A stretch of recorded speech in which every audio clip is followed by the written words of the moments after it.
삼식, 고식. 주인 아씨의 눈에 비친 필순이는 상냥하고 얌전한 처녀였다. 활짝 피지는 못하였으나 조촐한 미인이었다. 어깨통이 꼭 집은 듯이 이뻐 보이는 것도 마음에 들었다.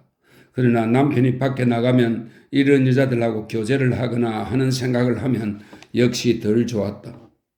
밖에서 어머에게 들어서 누구인지는 짐작하겠으나 그런 가게에 나서서 일하는 여자 같지도 않아 보인다.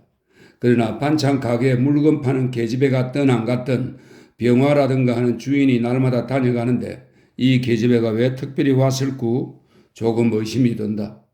김병화란 사람의 아내거나 그렇지는 않더라도 그렇고 그런 여자인가 보다고도 생각했다. 아내는 이런 공상을 하면서 병인 앞에 놓인 과실예반에 광주리에 귤을 들어놓고 앉았으려니까 남편은 선뜻 그 귤을 들어서 가면 손님에게도 권하다가 무얼 좀 하고 눈짓을 한다. 무얼 좀 손님 대접을 하라는 말이다.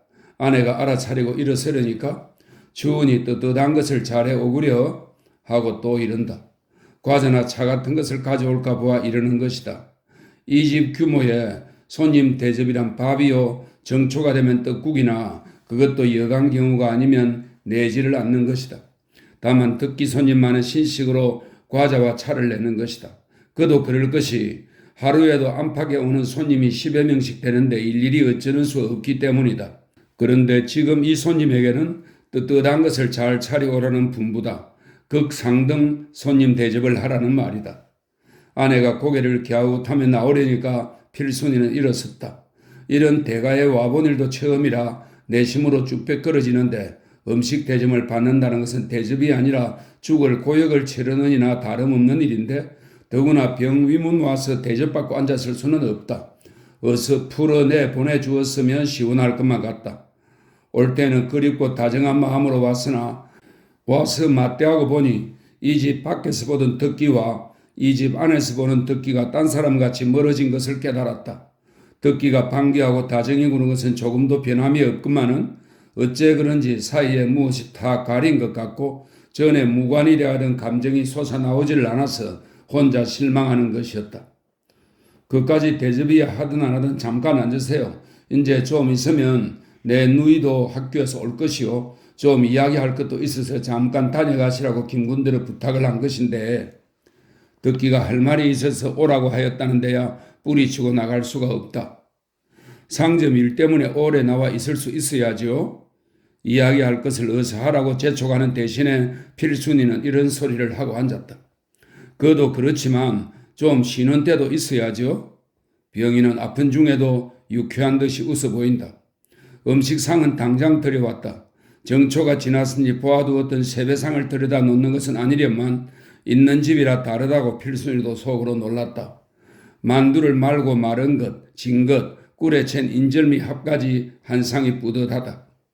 모두 만든 지가 오래된 게 돼서 맛은 없지만 천천히 많이 잡수세요. 앞면에 있는 원삼이 처가 상을 들여다 놓으니까 주인 아씨가 뒤에서 들여다보며 인사를 하고 문을 닫아준다. 원삼이 처는 이 집 행랑 끝이 수원집이 이사하는 대로 따라가면 대신 와서 덜 작정으로 낮에만 와서 시중을 들고 있는 것이다. 새빵살이를 낳아서 몸도 편하고 남에게 의젓한 대접을 받는 것도 좋기는 하나 남편이 산해진에서 버는 잡다란 돈양으로 살 수도 없거니와 이런 크나큰 댁을 버리고 외톨로 나가 살기가 싫다는 것이다. 마님 아씨와 정도 들었지만 제 사리로는 아무래도 굶어 죽을 것만 같이 안심이 안 되고 이렇게 풍성풍성히 먹고 입을 수가 없는 것도 한 이유였다. 듣기는 원삼이 내외의 이 말을 듣고 해방된 흑노라는 생각을 하며 웃었으나 웃고만 넘길 일 같지도 않다고 생각하였다. 필순이는 상을 받고 앉아서 얼떨하였다. 무엇부터 먹어야 할지 젓가락을 임의로 노릴 수가 없었다. 편육은 초장에 찍어 먹고 꿀은 떡 찍어 먹으라고 놓은 줄은 알지만 잘 사는 일가조차 없이 자라난 필순이는 보지 못하던 음식이 한두 가지가 아니다. 일어나 앉았는 듣기는 아내가 뒤쪽 대고 아무렇게나 차려다 줄까봐 염려를 했더니 이렇게 가추가추 잘 차려온 데 대해 만족하였다. 필순이는 상을 돌려내보내고도 곧 일어날 수 없어서 좀 더 앉았으나 일었을 때까지 듣기의 입에서 할 말이 있다던 것은 못 듣고 말았다. 또 언제 오시려요? 내일이라도 틈이 있거든 들러주시구려. 이렇게 누워있으리니까 갑갑하고 심심해서 헤어질 때 남자의 다정하고도 애소하는 듯한 이런 소리를 듣고 필순이는 심약해진 병자를 동정하는 마음보다도 남자가 무심중에 뒤로 바싹 껴안아주는 듯한 무서운 마음과 깊은 생각에 또다시 얼굴이 확 취하면서 남자의 말을 누가 들었을까 보아 애가 탔다. 예, 봤어요. 이렇게 얼버무려 떨이면서 나오기는 하였으나 병원과 달라서 이런 데는 자주 올 수 없지 않느냐고 방패막이를 미리 해두었다면 내일 기다리지는 않을 것을 왜 그 말을 못했던가 연애 후회를 하였다. 내일 오긴 미쳤나? 필수는 한옆에서 내일 오겠다고 발부둥 칠 마음을 나무라듯이 혼자 소리를 하며 그런 남부럽지 않은 아내의 자식이 있는데 무에 어떻다고 심심하니 가까하니 다 공연한 소리지. 이렇게도 생각을 하여 자기의 정을 때리고 하였다. 언제라고 듣기가 총각이거나 독신생활을 하는 남자라고 생각한 것은 아니나 처자가 갖추고 호강스럽게 사는 양을 보기 전과 본 뒤가 마음이 여간 달라진 것이 아니다. 남자의 다정한 말과 고맙게 구른 태도에 빠질 듯하던 마음이 그 아내 그 자식 그 호화로운 살림을 생각하면 자기 따위는 교제도 그만두어버려야 할 것이라고 낭망에 가까운 단념이 드는 것이다. 아까 그 집 안방에 들어가면서부터 전일에 병원에서나 산해진에서 보던 듣기와는 딴판 같고 두 사람 사이에 무에 막힌 것 같이 말문이 꼭 막힌 것도 이러한 실망과 자격지심 때문이었다. 생각할수록 듣기의 친절이란 것도 요새 돈푼이나 있는 집 자식들의 비열한 취미나 파적 삼아 남의 집 애를 농락하는 그런 수단같이 생각이 든다. 잘못해서 정을 푹 쏟아놓았다가는 자기도 홍경애가 되지는 않을까. 그 아비의 그 아들이다. 그리고 홍경애는 아침 저녁으로 맞대해 본다. 필순이는 듣기의 집에를 가서 모든 형편을 제 눈으로 보니만치 마음이 퍽 달라진 것을 자기도 이상히 생각하였다. 그리고 경계하는 마음이 부쩍 들었다. 그러나 하겠다던 말은 무슨 말인가? 틈만 있으면 역시 한 생각이요. 잠자리에 누워서도 오늘 지낸 그 중대한 사건의 되풀이다. 듣기의 집을 방문한 것은 필순이의 20평생의 중대한 사변이다. 역시 공부를 하라는 권고일까? 그렇다면 외려도 나은 일이지만 만일에 사랑을 받고 안 받는 것이 자유라면 사랑을 하는 것도 자유겠지요. 내 처자의 존재는 당신의 양심이 허락하는 위대한 선언을 막아버리겠죠. 그러나 대담하여질 수는 없을까요? 처자 있는 사람은 사랑을 요구할 자격이 없을까요? 처자 있는 사람을 사랑하는 것은 불명예인가요? 죄인가요? 다 그렇다 하여도 마지막으로 사랑을 할 자유는 그래도 있겠지요. 만일에 남자의 입에서 이런 말이 나오면 어떻게 할구? 뭐라고 대답을 할구? 필수는 어느 신문소설에서 얻어본 이러한 글귀를 머릿속에 외워보면서 황홀하고 감미한 감정에 잠겨 들어가다가 깜짝 깨며 내가 꿈을 꾸었나 하고 이불을 오그리 잡고 생긋 웃었으나 웃음이 쓰러지고는 또 걱정이다. 참 정말 처자가 있는 사람을 사랑한다는 것은 죄인가? 불명예인가? 그러나 저편에서 너는 사랑을 거절한데도 나 혼자라도 마음으로 일평생 사랑할 자유가 있다고 하면 그때는 어떻게 할꼬? 그러면 남자를 한편에서 바라만 보고 다른 남자에게로 시집을 가도 좋을까? 그렇게 가는 시집이 행복할까? 필순의 생각은 실렁키듯이 엉클어 들어갔다.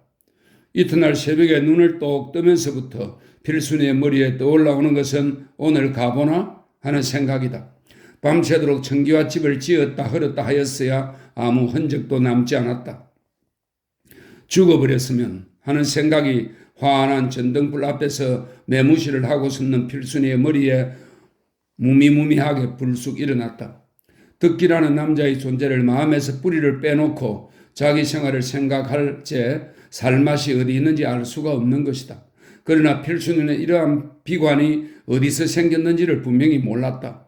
캐어보려고도 하지 않았다.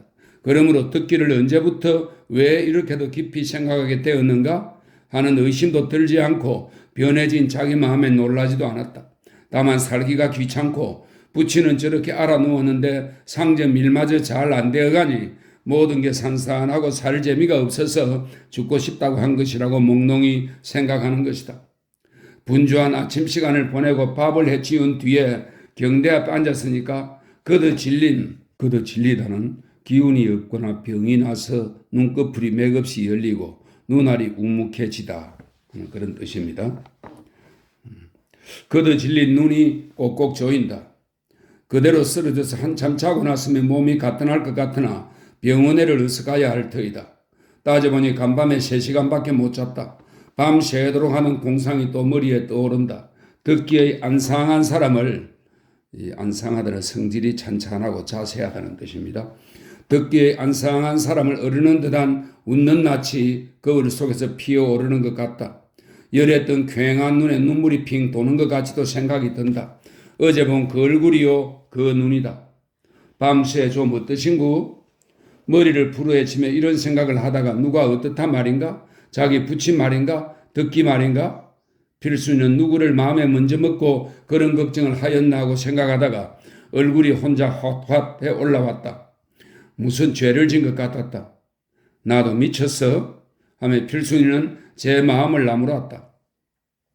부친의 병보다도 피도 뼈도 섞이지 않은 다른 남자의 병이 더 애가 타다니 환장할 년 아니고야 그게 말인가?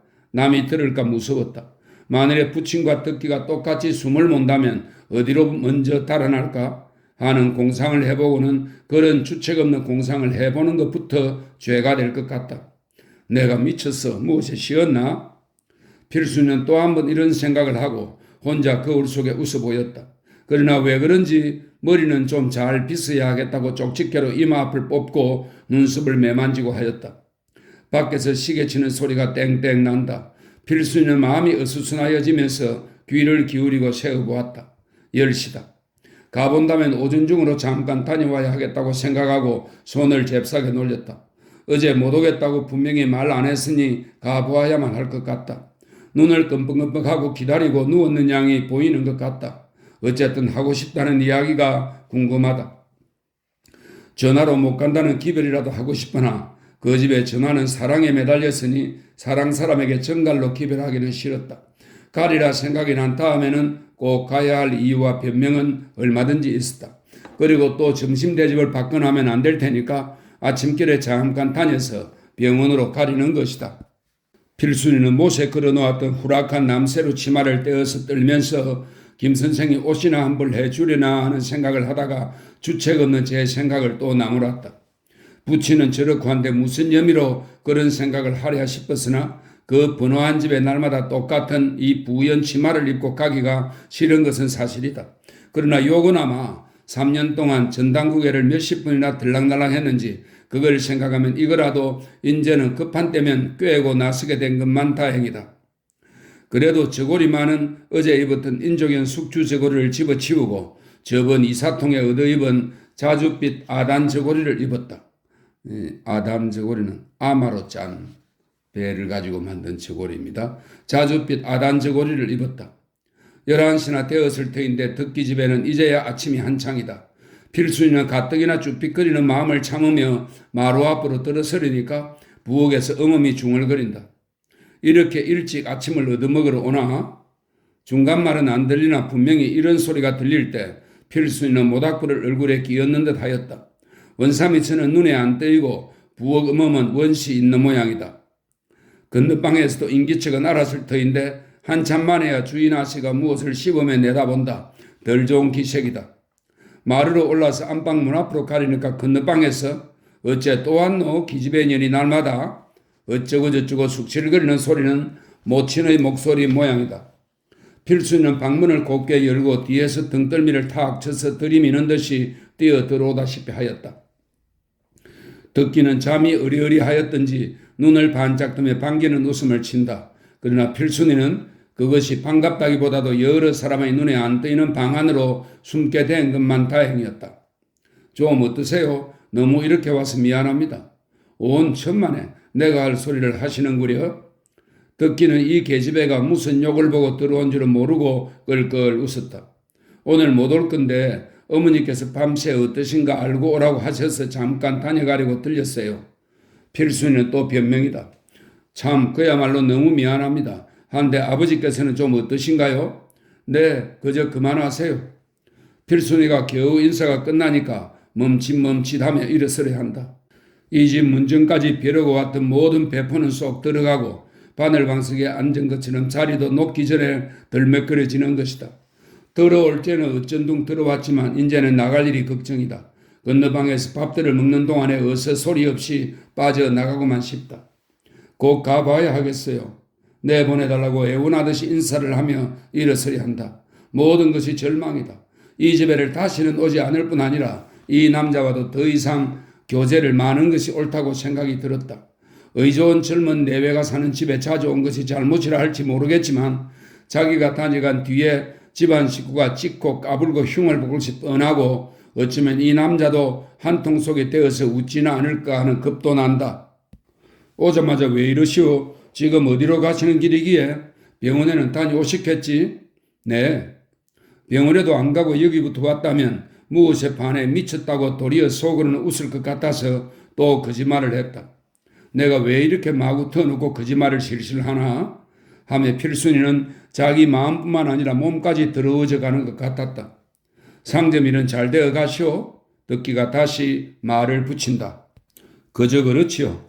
또 한참 만에 요새도 홍씨가 거기서 묵나요? 하고 묻는다. 아니요. 요새는 아침 저녁으로 와서 일만 거들어요. 덕기는 또 무슨 혼자 생각에 골똘히 모양이다. 다시 말을 돌린다. 공부는 그만두신다면 그럼 이제는 어떻게 하실 테요? 무얼 어떻게 하겠느냐는 건지 대답이 난처하다. 아주 장사꾼으로 나서시겠소? 하며 덕기는 대답할 말을 터준다. 떼어가는 대로 해야죠. 어제부터 하고 싶다던 이야기가 이제 나오는구나 하며 필순이는 정신이 반짝해졌다. 그야 그렇겠지요. 여자고 남자고 다 그렇겠지만 더욱이 여자란 혼자 살기는 어렵게 만들어진 것이니까 하며 덕기는 이론을 좀 캐려는 눈치다가 기운이 지쳐서 긴 말은 하기 싫은 듯이 한마디로 끊어버린다. 쉽게 말하면 얼른 의탁할 사람을 택하시라 말씀이요. 어차피 할 결혼이면야 아주 속히 규정을 내고 심신을 꽉 한 고장에 담는 것이 제일 좋을 듯 싶은데 필순이는 적지 않이 놀랐다. 이 사람은 입에서 결혼 말이 나올 줄은 의외였다. 결혼을 하라면 누구하고 하라는 것인가? 좋은 신랑감이 있으면 자기 매부부터 삼으려 할 것이 아닌가? 덕기의 입에서 병화의 말이 나올 때 필순이는 머리를 무엇으로 얻어맞은 듯이 뻑적지근하였다.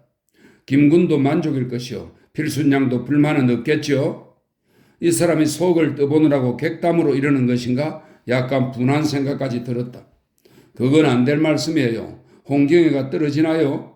하고 우선 속 답답한 소리를 딱 잘라버리고 싶었으나 홍경애 문제는 고사하고 필순이 자신이 이때까지 결혼하고 싶다는 생각을 해본 일도 없거니와 더구나 병화에게 그런 감정이란 꿈에도 가져본 일이 없으니 애초에 이러고 저러고가 없는 일이다.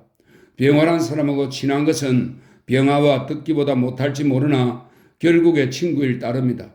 어떻게 말하면 오랍이나 삼촌 같은 것인지도 모른다. 필순이도 그렇게 생각하여 왔거니와 병화도 그 밖에 더 생각하지는 않고 있을지 모른다. 그렇게 되면 홍씨와 어떻게 되겠느냐고 그게 염려일 듯도 하지만 그거야 같이 장사를 하노라니까 친해졌을 뿐이지 별일 있나요? 원체 홍씨란 사람이 살림을 얌전히 들어앉아 할 위인도 아니지만 어차피 길게 못 갈 것이요. 김군도 말 눈치가 부득이 질질 끌려가는 모양이니까 어쨌든 그런 염려는 조금도 없어요. 필순이는 여전히 듣고만 앉았다. 듣기만 지나 분명한 사람이 왜 이런 소리를 하나 싶다. 경애와 관계가 아주 끓인 뒤면 모를 일이지만 무슨 맛으로 둘의 쇠를 타고 들어가서 말썽거리를 벌어집어 놓으라는 것인지 알 수가 없다. 그것도 병화의 자청이라면 또 모르겠지만 지금 형편에 경애와 떨어질 리는 만무한 노릇이니 그런 말을 꺼냈다가 병화가 싫다면 두 사람의 감정만 바스러질 것이요. 싫다고 거절할 수도 없고 그렇게 할 수도 없는 공경에 빠지는 경우라면 더욱이 피차에 점직하고는 부끄럽고 미안하다는 뜻입니다. 더욱이 피차에 점직하고 난처만 할 노릇이다. 김 선생님이 뭐라고 하세요? 남 보기에는 아무렇지도 않은 것 같아도 그동안 경애와 틀렸나 하는 생각이 들었다. 그러니까 김군만 승낙을 한다면 필순양은 합의하신 모양이죠. 묻는 말은 대답을 안 하고 말 빙자를 잡으려 한다. 필순이는 자기 속을 떠버리는 것이 아닐까 하는 의혹이 들었다. 그럼 왜 속을 떠버리는 것인가? 하여간에 홍씨로 말하면 짐작하시는지는 모르겠으나 우리 집 사람이나 다름없고 장래라도 우리 집에서 뒤를 거두어 주어야 하겠죠. 그건 하여간에 우리 집 사람이라고 김군과 한 걸음 더 나간 관계에 서지 말라는 법도 없고 또 그 사람의 자유의사를 막을 경우도 안 되기는 하나 그렇지 못한 사정도 여러 가지 있고 더욱이 나와 친한 김군하고 그렇게 된다는 것은 나로서는 될 수 있으면 피하여 주었으면 하는 생각이 있기에 겸두겸두해서 이렇게 권하는 것입니다. 필수는 들을수록 실망을 느꼈다. 결국에 그 두 사람을 벌려놓는 수단으로 자기를 이용하겠다는 말밖에 안 된다. 더 심하게 말하면 자기 집안일이나 자기 체면을 번듯하게 만들려고 강권하는 것밖에 아무것도 아니다. 듣기는 또 대꾸도 안 하는 말을 꺼낸다. 어차피 그 두 사람은 그런 장사꾼은 못 되니까 얼마 안 가서 집어던지고 제각기 떨어져 갈 모양이니 그렇게 되면 댁에선들 살림이 또다시 말이 안 될 게 아닌가요? 그러니 아주 내 말대로 하고 필순양은 가게에 전력을 써서 생활 안정이나 얻게 하고 김군은 김군대로 자기 일을 하여가게 하면 좋지 않아요? 그러노라면 나 역시 어디로 보든지 가만히 있지는 않을 것이니까 서로 가게의 재미를 못 보더라도 또 어떻게든지 도리를 차려드릴 수도 있겠죠. 말은 그럴듯하다. 그러나 그 회의는 누구를 의미하는가?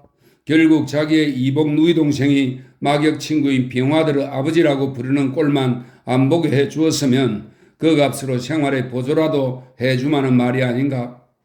필수는 더 듣기도 싫었다. 이 남자에게 이때까지 속았던 것 같은 분한 생각이 들었다.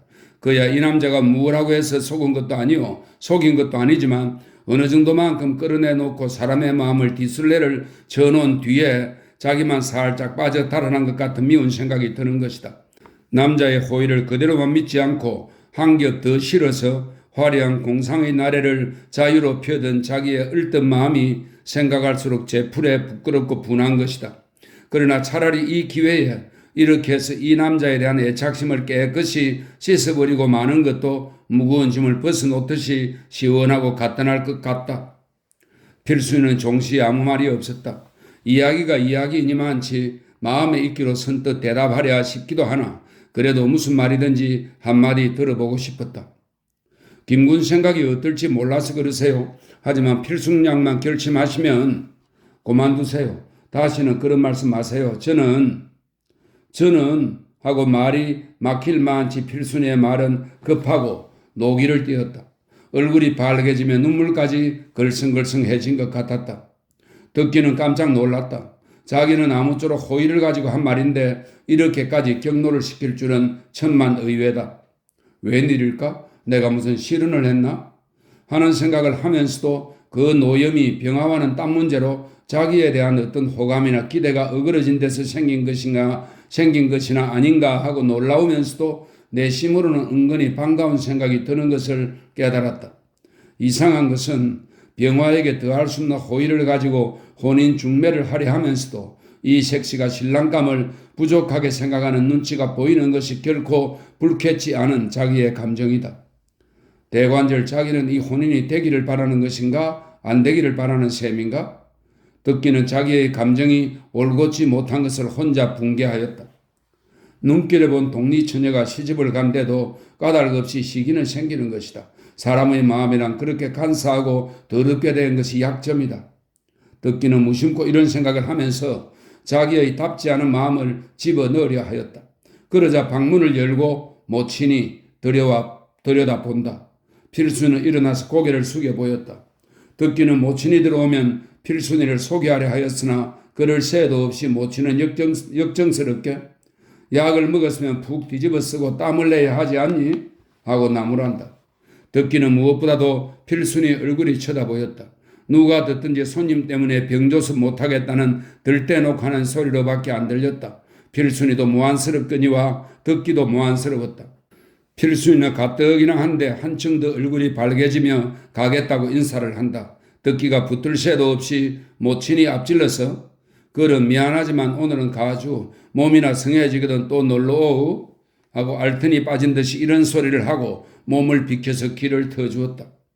필순의 귀에는 듣기가 무엇라고 인사하는 소리도 안 들렸다. 분하고 창피하고 울고 싶고 한 것을 참으며 천방지축 나왔으나 어떻게 구두를 신었는지 나올 때 누구들이 있었는지 하나도 생각나는 것이 없으나 건너방에서 여학생이 내다보던 것만은 생각이 난다. 그게 아마 늘 말하던 덕기 누인 듯 싶다. 덕기는 화가 났다.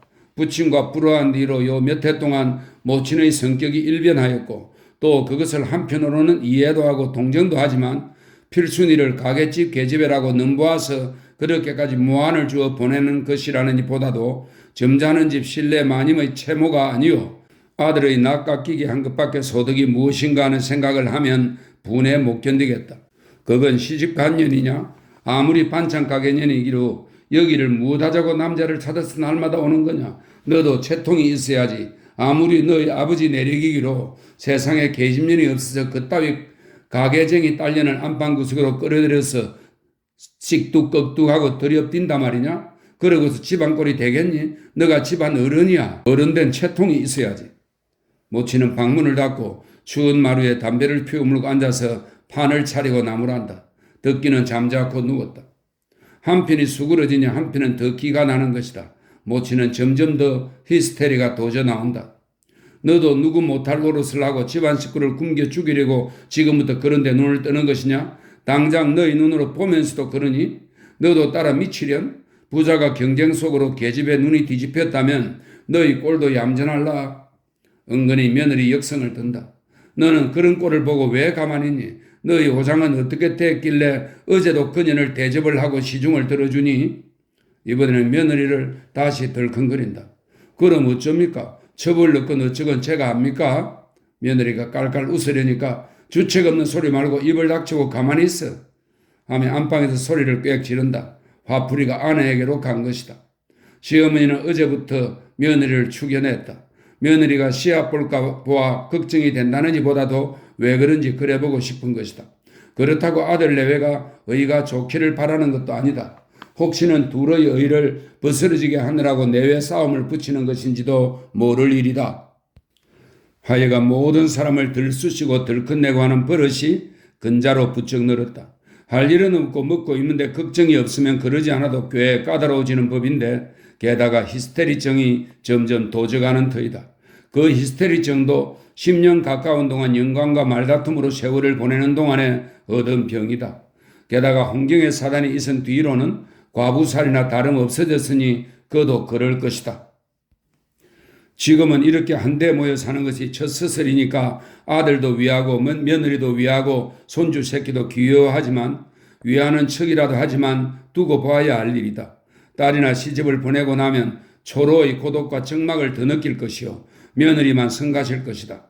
있고 없고 간에 왜 며느리 고운데 없다고 예부터 일러 오지만 발 뒤꿈치가 달걀 같아서 고운데 없는 것이 아니라 열의 9은 보는 사람의 탓이나 덜벅히기도 할 것이요. 말썽도 적지 않이 있을 것 같다. 덕기는 모친의 잔소리에 머리가 더 아프고 속이 상하나 이를 악물고 참느라니 곧 뛰어나가고만 싶다. 아무 사정 모르고 머리 튼 여자면 모두 노년형 같고 첩감으로만 보는 것이 딱하다. 하도 몹시 대면 회도 불어먹는다지만 신식 여자에게 대업은 구식 여자의 눈에는 마치 서양 사람의 얼굴은 모두 똑같이 보인다는 셈으로 여학생이라면 그게 그거 같고 그게 그거 같은 모양이다. 그것은 고사하고 자기도 부친 같은 남봉으로 몰아붙이는 것은 인격적 모욕을 받은 것 같이 불쾌하였다. 그러나 변명무로이다. 필수인은 그런 여자가 아니오. 자기는 부친과 다르다고 하여야 서양 사람의 코는 다 석판에 박아낸 것 같지만 보이는 모친의 눈에 필순이의 어디가 어떻게 다른지 짐작이 났을 리 없다. 모친의 잔소리는 언제 끝이 날지 몰랐다. 언덕거리만 남에게 무턱대고 억지를 쓸 만한 근거나 핑계를 말합니다. 언덕거리만 턱 집으면 속에서 뽑기던 불평을 다 풀어내 놓아야 후련해지는 모양이다. 그리고 무슨 문제든지 부친에게다 끌어다 대는 것이다. 그리고 결론은 부친이 거적을 쓰고 기어드는 꼴을 보고야 눈을 감는다는 것이다. 덕기는 부친이 아무리 잘못한다고 생각하여도 이런 악담에는 몸소름이 끼치며 듣기 싫었다. 이제는 그만하세요. 아무렇게도 저희들 앞에서 그런 말씀을 하십니까? 덕기는 참다 못해서 한마디 하였다. 그래도 자식은 애비를 따르는 것이다. 너부터 듣기 싫겠지만 두고 봐라. 내 말이 하나나 그런가. 종로 바닥에 침을 질질 흘리면서 거적을 들쓰고 그러면서도 꾸벅꾸벅 조는 것들은 처자식이 없고 먹을 것이 없고 배운 것이 없어서 그렇게 되었다던. 듣기는 깜짝 놀라며 머리가 선떡하였다. 저번에 돌아와서 바커스에서 병화를 처음 만나는 날 자네 어르신네는 정말 앞편이나 자시지 말게 하라는 의미의 말을 하던 것이 생각난다. 그때는 무심코 들었으나 모르는 사람은 자기뿐이요. 벌써 소문이 날만치 되었나 하는 겁이 더럭 났다. 무슨 말씀을 들었었어요? 방에서 한참 만에 묻는다. 들으나 마나 매당이란 년이 그거에 미쳐서 그 생활을 버리고 돈푼이는 놈이라면 끌어들인다는데 그 솜씨에 게다가 50이 넘으니가 20도 못된 젊은 년을 얻고. 하지만 설마 거기까지야. 요새도 약주를 잘 잡숫나 보던데요. 술과 아평과는 상극이라는 말을 들었기에 이런 안심도 되는 것이다. 아직이야 그렇겠지 하고 모치는 한숨을 쉬다가 아까 왔던 년도 매당 집엔가를 드나드는 년일 거라. 수원집도 그 속이요. 3대 4대를 다 그릇된 구렁으로 끌어내려는 거다. 무슨 연줄이 닿았을 게지. 고무공장에 다니고 그만큼 해반죽을 하게 생긴 년이 성할 리도 없고 성한 년이면야 미쳤다고 젊은 놈의 꽁무니를 줄줄 쫓아서 남의 집 안방에까지 제 집 떠나들듯 따라 들어오겠니? 그건 다 공연한 말씀이에요. 그런 여자가 아니에요. 듣기는 기가 나서 변명을 하였다. 그건 여자는 별다르든 수원집이 4, 5년을 사는 동안에 그런 데 다니는 줄은 귀신인들 알았겠니? 그렇다 뿐이에요. 그렇기에 저는 첩을 얻을 테거든 알만한 집 딸로 무둔한 사람이면야 기왕 가만히 있지 않을 게니 그저 사람 하나만 얌전하면 좋겠어요. 며느리도 마루에서 말참견을 하려니까 뭘 한다고 등달아 이래 하고 듣기가 방에서 소리를 버럭 지른다. 31. 소문. 자네 그 1,000원은 헛생생만 내고 말 텐가? 1,000원 주지 않았나? 경찰서 조서에까지 적혔으면야 걔에서 더한 증거가 어디 있나? 병화도 끌끌 웃었다. 그러지 말고 오늘 이행해보게. 그럴 의사 없는데 피스톨 구경을 해야 하겠나? 자네는 원체 조선 사람의 돈, 흰 돈은 쓰지 않기로 결심하지 않았나? 외국서 들어온 붉은 돈을 가지고 왜 음식 장사하는 외국 무역상 아닌가? 허허허. 무엇? 어째? 흰 돈이란 백동전이요. 붉은 돈이란 동전 말인가? 하며 병화는 또 끌끌 웃었으나 속으로는 다소 놀랐다. 왜? 겁이 나나? 하여간 아직도 미천이 달리지는 않을 것이요. 정말 1,000원을 내놓으면 이번에는 감옥까지 가란 말인가? 3년 징역을 한다면 천여일 아닌가? 하루 1원씩 쳐서 1,000여원이니 우수리는 와리비기 하고 1,000원만 내게. 1,000일 일수로 부어가면 어떻겠나?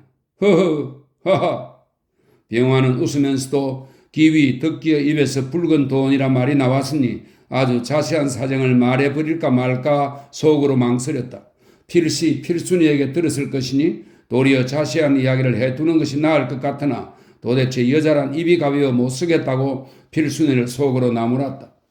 병화의 생각으로는 말썽이라는 1,000원이니 그것을 정말 내게 하여 상점을 확장하겠다는 것도 한 조건이지만은 또 한편으로는 후일 또 무슨 일이 일어나는 경우에 듣기가 내놨다던 1,000원이 실상은 그 소위 붉은 돈 속에서 쓴 것이라는 것이 발각되는 날이면 듣기의 신상에도 좋지 않으리라 하고 이래저래 끌어내자는 것이다.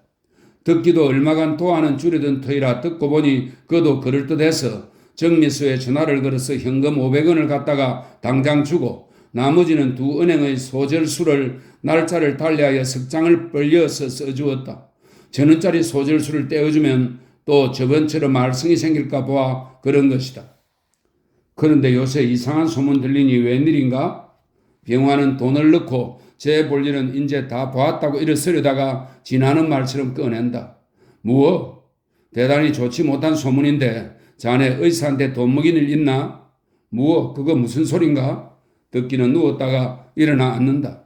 글쎄 그럴 리는 없을 텐데 약을 잘못 써서 노 영감이 돌아가셨는데 조상 뒤에 자네가 의사들한테 돈을 먹인 것을 보면 내용이 있는 일이라고들 한다네거려? 누가 그러던가? 듣기는 눈이 휘둥그레진다. 누구랄 건 없고 바른대로 말을 하게 그려. 어쨌든 약을 잘못 쓴 것은 사실인가? 의사들에게 얼마나 주었나? 공연한 미친놈들이 그런 소리를 내놓으면 입을 틀어막느라고 돈푼 준 줄 알고 그러는 거겠지만 대관절 네게 들었나? 원삼이가 제 친구에게 들었다고 어제 저녁에 눈이 뚱그레 와서 그느대거려? 원삼이가? 그래 원삼이는 네게 들었다든가? 듣기는 출처가 의외의 방면인데 다소 놀라면서 원삼이가 직접 자기에게는 왜 말이 없나 하는 생각도 하였으나 그런 말이란 더구나 아랫사람으로서는 맞대놓고 말하기가 어려울 것이다. 별일이야 있겠나만 한 입 걸러 두 입 걸러 퍼져나가면 성가시지 않은가? 온 말 같지 않은 어떤 놈들이 그런 소리를 하고 다니는지 어쨌든 원삼이를 좀 보내주게. 그런데 여보게 아주 잠깐 물어볼 말이 있네. 영화는 또다시 앉았다. 무슨 말인가? 자네 언제까지 장사를 할 텐가? 하는 대로 하지. 기한이 있는 일인가? 가령 나는 손을 떼는 일이 있더라도 잘만 되면야 누구든지 들어앉아서 하면 될 게 아닌가? 그야 그렇지. 그런데 재미를 보아가는 모양인가? 어쨌든 잘 되겠지. 아직 한 달도 채 못 되네만 미칠 리가 없고 그런 대로 뜯어먹기는 하겠지. 자, 그러니 말일세 자네도 이제는 믿을 만한 사람을 얻어서 일가를 이루어야 하지 않겠나? 그게 무슨 소린가? 모두 믿을 만한 사람만 모이지 않았나? 하기는 그렇지만 이 사품에 아주 결혼을 하는 게 어떠냐는 말일세. 온 당치 않은 소리.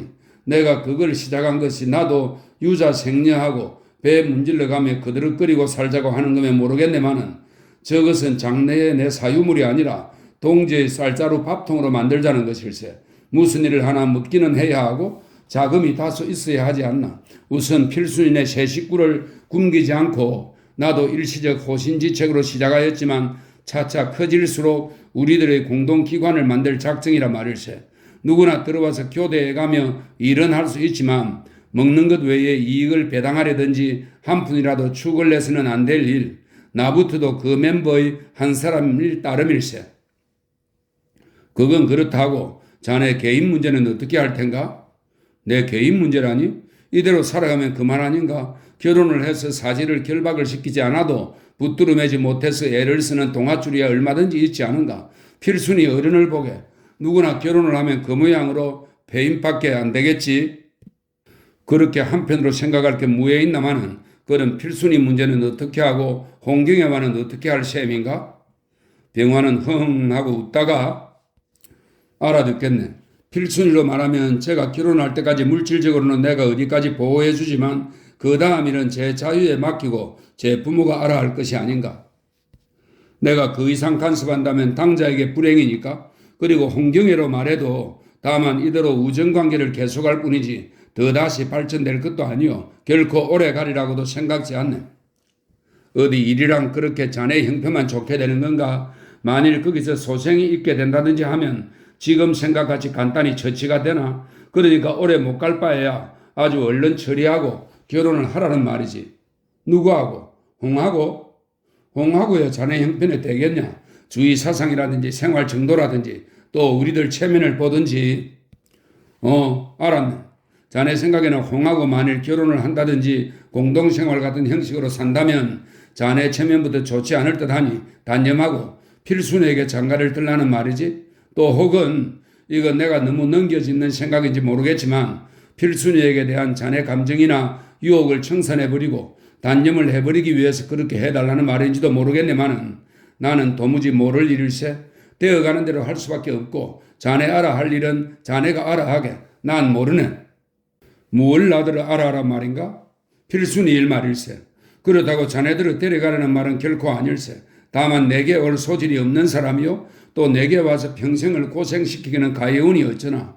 나로서는 불간섭주의를 써야 할 게 아닌가. 그렇게 걱정을 안 해도 저갈 대로 가게 되겠지. 그리고 홍으로 말하더라도 설사 나와 산다기로 자네가 창피하다거나 성가실 일이 무언가. 친구의 부친과 살던 사람이라고 더 이상 체면상 안 되었단 말인가? 안 되었다고 생각하는 사람은 생각하는 거요. 상관없다고 생각하는 것도 제멋 아닌가? 어쨌든 지금 나는 그런 것으로 머리를 썩일 여유가 없네. 그까짓 일이야 아무렇게 해결하기로 상관 있나? 병화는 벌떡 일어서려 한다. 그러나 한편에서 요구를 하면 어쩔 텐가? 듣기는 마지막 또 다진다. 누가? 필순이가? 그럴 리도 없지만 그렇다 하더라도 나는 단연 거지일세. 필수는 내 동지될 위인도 아니오. 자네 말과 같이 그의 행복을 위하여서도 안 되고 또 누구나 부모까지 맡을 만한 여유 있는 사람이 아니면 안 되네. 원삼이는 기다리다 못하여 덕기가 몸소 사랑으로 나가서 전화를 걸었다. 나올 고비에 외기를 쇠한다고 부친이 성화같이 나무랐으나 기동은 할만하고 그 길에 필순이에게 사과라도 하고 싶었던 것이다. 불러 달랄 것도 없이 전화통에는 필순이가 나왔다. 역시 그 목소리가 반가웠다. 저편에서도 반기는 말소리나 그전같이 웃는 목소리는 아니다. 전화를 끊고 나서 덕기는 멀거니 한참 섰다. 자기의 이때까지의 노력이나 생각이 조금도 자기 마음에 부끄러울 것 없는 정당한 일이었던 것은 누가 보든지 인정할 것이다. 그러나 거기에 조금치도 허위가 없었던가? 진정으로 그 두 사람의 행복을 똑같이 축복하는 것이었던가? 필순이의 장래를 염려하는 듯이 병화의 행복도 조금도 못지않게 염려하여 줄 성의가 있는가? 만일 그 두 사람이 기뻐서 약혼을 하였다면 자기의 마음은 어떠하였을까? 일생의 처음이요 마지막일지도 모르는 마음의 상처를 고이 덮어서 가슴속에 넣어두고 평생을 살아갈 용기가 있을까? 나도 남모를 위선자다. 그러나 이것만은 사실이다. 어서 필순이가 남의 사람이 되어버려 주었으면 자기는 더 깊어지기 전에 멀리 떨어져 버리겠다고 생각한 것만은 사실이다. 그걸 생각하면 아까 병화가 남의 마음을 꼭 집어내서 감정을 청산하고 유혹에서 벗어나려는 수단이라고 하던 말이 남의 폐부를 찌르는 듯이 아프고도 시원하다. 그러나 유혹에서 벗어나려는 그 노력도 그 사람을 위한다는 것보다 자기를 위한 일이다. 이기적이다. 역시 위선자다. 하여간에 일의 결과로 보면 결국 두 사람이 결혼 안 한다는 것을 떠보고 다녀본 데 지나지 않는다. 그러나 떠본 결과에 이제는 어떻게 하려는가? 자기도 모를 일이다. 병화는 자네하라 할 일은 자네가 알아하라 하였다. 그렇다고 듣기들어 데려가라는 것은 아니면서 필순이는 부모까지 먹여 살릴 만한 사람에게 보내야 하겠다고 하였다. 사실 그래야 하기는 할 처지이다. 그러나 데려가지는 말라면서 알아하라는 뜻은 결국에 먹을 걱정 없는 집 자식을 골라서 중매하라는 말인가? 도시 필순이에 대한 병화는 비마르크스주의자이다. 필순이를 동지로 지도하려 하지 않는 것은 필순이의 성격도 성격이려니와 모모 속에 틀어막는 것이 가엾어서 그렇기도 하겠지만 한 걸음 더 나가서 있는 집 며느리를 들여보내려는 것은 결혼으로 부르주아하려는 것이다. 마네킹 걸은 안 만들겠다고 하던 병화로서는 너무 모순이다. 그러나 결국에 어떻게 한다는 것인가? 듣기는 역시 별 묘책이 없었다.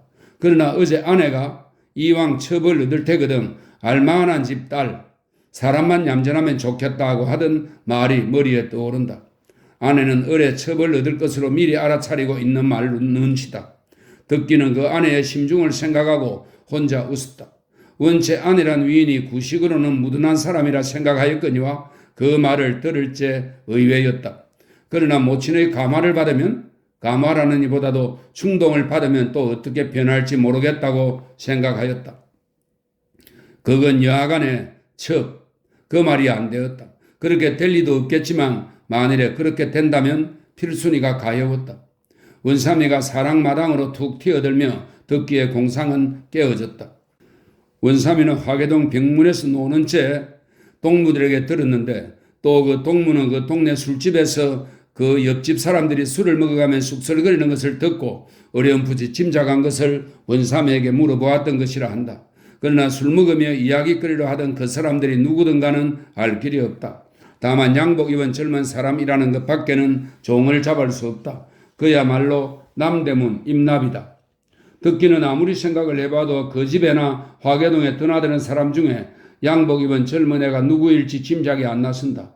친구들이 없지 않으나 근자에 친한 사람들은 경도 있는 유학생들이요, 서울 있는 사람은 중학교 동창생으로 모두 전문학교에 다니지 않으면 교회 방면 사람들이니 선술집 같은 데 들었을 사람은 없다. 그 외에 노상 안면점 있는 사람으로서야 의사에게 돈을 먹였느니 하는 남의 집 내막까지 참견할 것은 못 된다. 하여간 원삼이들은 제 동무라는 자를 불러가지고 오라 하였다. 원삼이는 자전거를 타고 화계동에를 다녀오더니 그 자가 없어서 일러 놓고 왔으니까 이따 밤에라도 데리고 오겠지만 못 만나면 내일 아침에는 어떡하든지 붙들어가지고 오마 하고 가버렸다. 그거 큰일 났네. 암만 해도 또 어떤 놈들이 흑책지를 채거려? 지조사는 옆에서 듣고만 있다가 입맛을 다신다. 글쎄 말입니다. 누구든지 이 집안 내용을 빤히 아는 놈의 입에서 나오지 않았겠습니까? 도덕이 재발이 저래서 그러는지요. 만일 그런 게 확적하면요, 이번에는 가만 내버려두지 않습니다. 듣기는 이를 악무는 소리를 한다. 도덕이야 소리만 찔렀으면 좋으려만 그래놓고 뒤로 돌아가서 또 도둑질을 하려니까 걱정이지.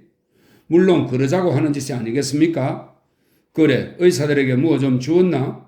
선사를 하였지요. 의뢰할 것이 아닙니까? 다른 자들이야 집의 단골이니까 약한 손수세만 하고 병원의 일본 의사야 애도 썼고 박사란 체면도 보아서 좀 넉넉히 보냈죠. 얼마나? 그것도 물건으로 하려다가 조수 말이 현금이라도 상관없다고 하며 도리어 현금이 좋을 것 같이 말을 하는데 200원 좀 적은 것 같기에 300원을 보냈죠. 300원 템이? 하고 지주사가 놀란다. 그래야 우리 안목으로는 많은 돈 같지만 저 사람들이야 그까짓 것 한 달 월급도 못 되지 않습니까? 듣기는 남이 많다고 하면 아무쪼록 변명을 하였다. 실상은 500원을 준 것인데 남 듣기에는 300원으로 깎는 것이다. 다른 의사들에게는 20, 30원짜리 상품권을 보냈는데 병원 의사에게만 조선 사람 조수에게 현금 200원과 과장에게 500원은 많은 것이었다. 명목은 이번 조부의 병인, 즉 비소 중독의 원인에 따라서 한약재에 비소 성질의 것이 있나 없나를 연구하는 데 그 비용으로 다소라도 보태 쓰라는 것이었으나 기실은 그 문제를 연구는커녕 쓱싸게 해달라는 의미로였다. 지주사부터라도 그것이 의문이었다. 그 300원이라는 것이 정말 무슨 일이 있는 것을 덮어두어 달라고 입수세로 준 것인지, 또 정말 그렇다면 듣기 자신이 겁이 나는 것을 하고 그러는 것인지, 혹은 듣기는 아무 죄가 없고 내심으로는 분하나 가문이라든지 세상 체면을 보느라고 이왕지사 죽은 사람을 살릴 수도 없고 하니까 울며 겨자 먹기로 눈 감아버리고 도리어 덮어주어 버렸는지 그 점이 모호하기는 하다. 그러나 지금도 듣기는 이를 갈아붙이는 수작으로 도덕이 재발이 저려서 그러는 것이라고 이번이야말로 가만두지 않겠다는 말을 들으면 듣기에게는 조금도 뒤가 컴컴한 일이 없는 것 같기도 하다. 또 그러나 일의 장본인이 상훈이에게 있기 때문에 듣기로는 어쩌는 수 없이 몰려 지내는 것이나 아닐까. 마지막으로 이런 추측도 든다. 즉 듣기가 장훈이와 최참분과를 끼고 천하에 용납치 못할 짓을 해놓고 일이 끝난 뒤에는 그놈들에게 후히 논공행상도 안 하고 툭 차버리기 때문에 앙심을 먹고 상훈이에게로 되돌아 붙어서 일을 탄로시키려는 것이나 아닐까 하는 것이다. 그러나 듣기로서는 이미 열쇠 꾸러미를 맞고 제게로 상속이 올 것이 분명할 뿐 아니라 그 당시에 듣기는 나중에야 경도에서 돌아왔다. 그 외 여러 가지 전후 사정으로 보아서 듣기가 주동이 될 이유가 없기는 하다.